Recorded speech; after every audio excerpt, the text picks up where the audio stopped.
믿음이 중요하다. 믿는 대로 된다. 이런 말들을 반복해서 듣다 보면 스트레스가 될 수도 있어요. 믿음이 쉽게 바뀌지 않기 때문이죠. 내가 믿는 대로 내 현실이 펼쳐진다는데 내 믿음은 너무나 부정적이에요.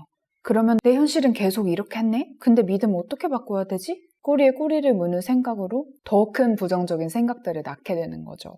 6월 달에 진행 중인 낡은 핵심 신념 발굴하기 클래스 모집 공지글 아래 설명글에 있으니까 확인 부탁드립니다. 우리는 세상 모든 것들에 대해서 어떠한 믿음을 가져요. 긍정적인 믿음도 있고 부정적인 믿음도 있고 중립적인 믿음도 있습니다.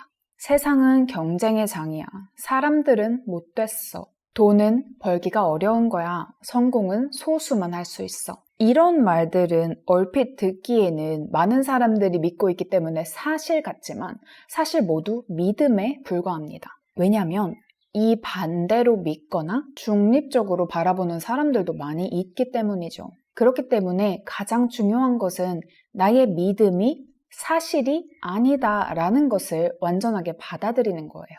이 그림과 이 그림, 그리고 이 그림을 보실까요? 이 중에 무엇이 사실일까요? 같은 상태를 세 가지 다른 관점에서 바라본 것인데요. 이 중에 한 가지만 맞다라고 정의한다면 영원히 그 현실에서 살게 되겠죠. 한 가지 관점을 고집하는 사람은 자신의 생각이 사실이라고 믿고 살아갑니다. 저는 어린 시절에 여러 가지 상처들로 인해서 사람들은 항상 날 버리고 떠나갈 거야 라는 믿음을 가지고 있었어요. 그러면서 늘 너무나 친한 친구가 생기면 버림을 받았고 또 버림을 받음과 동시에 굉장히 막대한 피해들을 입혔어요, 저한테. 그리고 연애에서 또한 나는 버림받을 거야. 나의 진짜 모습을 알면 날 싫어할 거야. 이런 믿음들을 가졌었기 때문에 항상 누구와 함께 있든 마음이 불안했고 불편했어요. 그리고 결국에는 원치 않는 이별을 많이 경험하기도 했죠. 나는 좋은 것을 누릴 가치가 없어. 나는 힘든 일들을 겪어야 마땅해. 이런 굉장히 깊은 곳에 있는 어두운 믿음을 가졌을 때는 정말 끔찍한 일들이 끝도 없이 이어졌어요. 한 번도 경찰에 신고를 하거나 이렇게 사법 절차를 따른 적은 없지만 사실 그렇게 진행을 했어야 될 법한 일들이었죠. 제가 지금도 그렇게 살고 있느냐? 전혀 그렇지가 않습니다. 저는 사람들에게 버림받을 거라는 생각을 하지도 않고 사람들을 전혀 경계하지도 않고 누군가가 내 모습을 알고 떠날까 봐 걱정을 하지도 않고 누굴 만나든 제 있는 그대로의 모습을 다 보여줄 수 있어요. 이게 가능해진 이유는 믿음이라는 걸 하나씩 천천히 바꾸어 나갔기 때문이거든요. 만성적인 우울증이나 굉장히 오랜 시간의 불안장애 그리고 이제 공황장애까지 이 많은 것들을 겪으면서 이렇게 살아가는 게 너무나 힘들고 벅차서 바꾸어야겠다, 정말 인생을 다른 길로 이끌어야겠다라는 의지를 갖고 제 믿음을 하나씩 바꿔왔어요. 그래서 지금처럼 굉장히 밝고 환한 마음으로 세상을 볼 수 있게 된 거고 사람들을 경계하거나 미워하지 않고 두려워하지 않고 있는 그대로 받아들이고 또 있는 그대로의 나를 줄 수 있게 되었고 모든 사람이 그렇게 할 수 있다고 생각해요. 하지만 그만큼의 노력이 당연히 필요합니다. 믿음이라는 건 우리가 계속 반복해서 하는 생각에 불과해요. 따지고 보면.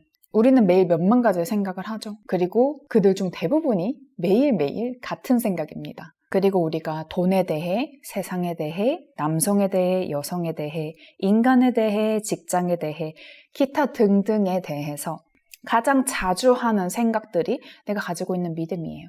사실이 아니라 나의 생각일 뿐입니다. 하지만 우리 두뇌의 망상활성계는 우리가 가진 믿음에 상응하는 증거들만 필터링해서 수집을 해요.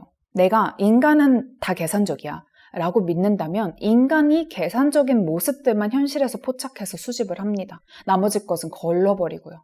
그래서 인간이 계산적이라는 믿음을 갖고 있을 때 인간이 계산적이라는 것을 증명할 현실이 창조되는 거예요. 그래서 믿음 현실을 창조하는 거죠. 그게 사실이라서가 아니라 그런 사람들만 존재해서가 아니라 이런 사람도 저런 사람도 존재하는데 내 두뇌는 계산적이지 않은 그 수많은 사람들은 다 필터링해서 인식을 하지 않는 겁니다. 우리 두뇌는 그렇게 프로그래밍이 되어 있어요. 그리고 우리는 두뇌에 의존해서 살아갈 수밖에 없는 동물이기 때문에 모든 믿음이 사실이라고 착각을 하고 스스로를 괴롭히는 일이 많습니다. 그래서 믿음을 바꾸려면 어떻게 해야 될까요? 첫 번째로 깨어 있어야 합니다. 알아차리는 능력을 키워야 됩니다. 저거는 뭐뭐뭐뭐 해. 저거는 뭐뭐뭐뭐야. 하는 대신에 내가 저건 무엇무엇이라고 믿고 있구나. 내가 저것은 이러이러하다고 믿고 있구나. 라고 생각을 바꿔버릇해야 돼요. 남자들은 다 성의 노예야. 이런 믿음을 갖고 있다면 나는 남성들이 다 이렇다고 생각하는구나. 라고 바라보셔야 하고 역시 돈이 악의 근원이야 라고 생각하는 대신에 나는 돈이 악의 근원이라고 생각하는구나 라고 바라보셔야 돼요. 그것부터 시작이 되어서 내 믿음이 사실이 아니고 나의 생각임을 인지하게 되고 그리고 나의 생각을 바꾸어 나갈 수 있습니다. 그리고 두 번째로는 내 두뇌가 내 믿음에 상응하는 증거를 하나씩 수집할 때마다 그 반대 믿음에 상응하는 증거를 2개 이상 찾는 습관을 가지세요. 내 인생은 망했어, 답이 없어 라는 믿음으로 내 인생이 망했다는 증거, 예를 들어 면접에 떨어졌다는 것에 잔뜩 메모리 되어 있으면 인생에는 희망이 있다는 증거를 의도적으로 2개 이상씩 찾는 거예요. 억지로 한다고 느껴질 수 있어요. 자기 합리화라고 느껴질 수 있어요. 그건 너무나 당연해요. 지금 내가 가진 믿음을 거스르는 것이기 때문에. 내가 가진 믿음이 아닌 거는 사실이 아니라고 정의합니다. 그런 상황이기 때문에 그 반대의 것을 믿으려고 하면 당연히 스스로를 합리화한다고 느껴지는 거죠. 합리화를 하는 게 아니라 선택을 하는 겁니다. 내 인생은 망했어, 답이 없어가 아니라 모든 인생엔 희망이 있어 라는 믿음의 증거는 어떤 게 있을까요? 뒤늦은 나이에 크게 성공을 한 사람들의 스토리를 읽어도 되고 큰 병을 극복하고 새 삶을 찾은 사람의 연설을 들어도 되고 이렇게 누워서 한숨을 쉬다 보니 내가 내 몸 뉘일 공간이 있구나. 그리고 침대가 있구나. 보들보들한 이불이 있구나. 이 사실에 충만함을 느끼고 감사해도 되고 하늘에 떠가는 예쁜 구름들 보면서 내가 이 구름들 보면서 예쁘다 하고 작은 행복을 느낄 수 있는 2 눈이 있다는 사실에 감사할 수도 있고요. 사실은 내가 모든 것에서 실패해온 게 아니라 성공한 것들도 있다는 걸 적어보며 돌아볼 수도 있겠죠. 그리고 만약에 또 예를 들어서 내가 지금 사업을 하고 있어요. 근데 사업이 좀처럼 잘 확장되지 않습니다. 그리고 어릴 때부터 우리 집이 가난했어요. 그러면 역시 난 돈복이 없어. 돈그릇은 다 타고난다더라. 이런 믿음을 갖고 있다면요. 사업을 하면서도 내가 돈복이 없다는 증거만 수집할 수밖에 없어요. 살면서도 나는 돈복이 없다는 증거만 수집할 수밖에 없어요. 점점 더 그런 현실로 빠져들게 되죠. 그러니까 사실은 내가 사업을 시작했고 성장을 해왔고 유지를 해왔다. 느리지만 더디지만 여태까지 해왔다. 그 사실 자체가 내가 돈복이 없는 게 아니라는 증거란 말이에요. 돈을 벌고 있잖아요. 혼자 일하면서 돈 버는 거 쉽지 않습니다. 근데 난 하고 있네? 이렇게 스스로 응원해 주실 수 있죠. 내 사업이 조금씩이나마 성장해온 과정을 돌아보면서 이제는 조금 더 성장하면 돈을 더 벌 수 있겠구나 할 수 있고요. 사실은 사업을 시작한 지 1, 2년밖에 안 되어서 초기 투자와 지출이 많았고 그러다 보니 수중에 남은 게 별로 없어서 내가 돈복이 없어 라고 쉽게 단정 짓고 있었구나를 알아차릴 수도 있겠죠. 근데 돌아보니까 매출 자체는 꾸준하게 증가했어요. 단지 미리 마이너스였던 돈들이 빠져나가고 나니 내가 뭐 하고 있는 거지? 역시 난 돈복이 없구나. 감정적으로 내 본래 믿음으로 첨벙 다이빙을 해버린 거죠. 계속해서 우리 뇌는 당연히 내 믿음에 상응하는 증거를 자동적으로 수집합니다. 내가 의식해서 하는 게 아니에요. 우리 두뇌가 그렇게 해요. 그래서 내가 그걸 알아차리고 의도적으로 내 두뇌를 다시 프로그래밍 해야 됩니다. 어떻게? 그 반대의 증거를 2개 이상씩 매번 찾으면서 내 믿음에 상응하는 증거를 하나 찾았다 하면 반대 믿음에 상응하는 증거를 2개 이상씩 찾으면서 조금씩 내 두뇌 구조를 바꿔가는 거예요. 그렇게 가다 보면 그 믿음은 내 것이 됩니다. 제가 장담할 수 있어요. 그리고 3번째는 그 다른 믿음을 갖게 해줄 만한 행동들까지 함께 하는 겁니다. 사람들은 날 싫어해 라고 믿는다고 가정해볼까요? 그러면 사람들 만나는 게 두렵습니다. 두려우니까 안 하죠. 두려워서 피하다 보니 새로운 경험이 만들어질 기회 자체가 없습니다. 그러니까 당연히 지금의 삶에서 사람들은 날 싫어해 라는 믿음을 증명해줄 증거만 계속해서 수집하고 있어요.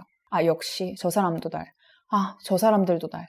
계속 똑같은 굴레 안에서 허우적대고 있는 거죠. 믿음을 바꾸기로 마음을 먹었다면 사람이 두려워도 사람들이 날 싫어할지도 모르지만 새로운 모임 여기저기에 나가봅니다. 어떻게든 사람 만날 기회를 만들어 봅니다.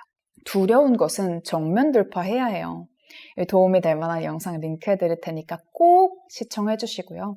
우리가 조금씩 상처받고 깨지고 무너져 온다고 해서 절대로 우리 죽지 않습니다. 그만큼의 공포를 느낄 필요가 없어요. 상처를 일으키는 믿음을 바꾸어야 상처를 안 받고 살지 않겠어요? 상처를 일으키는 믿음 때문에 지금 계속해서 상처를 받고 있는 겁니다. 모임에 나가봤는데 날 좋아하는 사람도 있어요. 무관심한 사람이 조금 더 많은 것 같아요. 조금 날 싫어하나 싶은 사람도 있긴 있어요. 별의별 사람이 다 있거나 그렇게 객관적으로 느껴보기를 반복을 하면 사람들은 다 날 싫어해 라는 믿음에서 조금씩 나를 좋아하는 사람도 있고 싫어하는 사람도 있어. 그리고 거기서 더 나아가면 많은 사람들은 나한테 호감을 가져 라는 믿음까지 갈 수 있는 거죠. 이 방법들을 반복하시면 집에 앉아서 매일 확언 500번씩 하시는 것보다 훨씬 더 믿음 바꾸는 데 도움이 됩니다. 첫 번째, 믿음은 사실이 아니라 생각일 뿐임을 인지하게. 그리고 두 번째, 내가 갖고 싶은 더 긍정적인 믿음에 상응하는 그 믿음을 증명해줄 증거들을 의식적으로 찾기. 특히나 내 원래 믿음을 증명해주는 증거들이 자동적으로 떠오를 때마다 반대 믿음을 증명해줄 증거들을 2개 이상씩 찾기. 마지막으로 그 믿음을 굳혀줄 활동을 반복적으로 이어가면서 확실하게 뿌리내리기. 일주일, 한 달 한다고 되지 않습니다. 우리가 평생 가져온 믿음은 바꾸는데 시간이 걸려요. 하지만 반드시 바뀝니다. 제가 그 산 증인이라고 생각해요. 꼭 꾸준하게 시도하셨으면 좋겠고, 내가 어떤 낡은 핵심 신념들을 가지고 살아와서 지금의 삶이 펼쳐졌을까, 어떤 뿌리 깊은 믿음들이 있을까 돌아보시고 싶다면 아래 설명글에서 6월 핵심 신념 클래스 모집 공직을 확인 부탁드려요. 여러분, 믿음도 바꾸시고 인생도 바꾸세요. 차근차근 하루 한 걸음씩 나아가는 겁니다. 조급함 내려놓고 할 수 있어, 할 수 있대. 누가 더 잘나서 똑똑해서 더 깨어나서 할 수 있는 게 아니라 모든 사람이 노력하면 할 수 있대. 이렇게 받아들이셨으면 좋겠어요. 저는 이 세상에서 제가 가장 노답이라고 믿고 살았습니다. 하지만 지금은 그 누구도 노답이 아니라고 생각해요. 제 자신은 당연하고요. 여러분, 오늘도 풍요롭고 행복하게 여러분 삶의 보스처럼 사세요.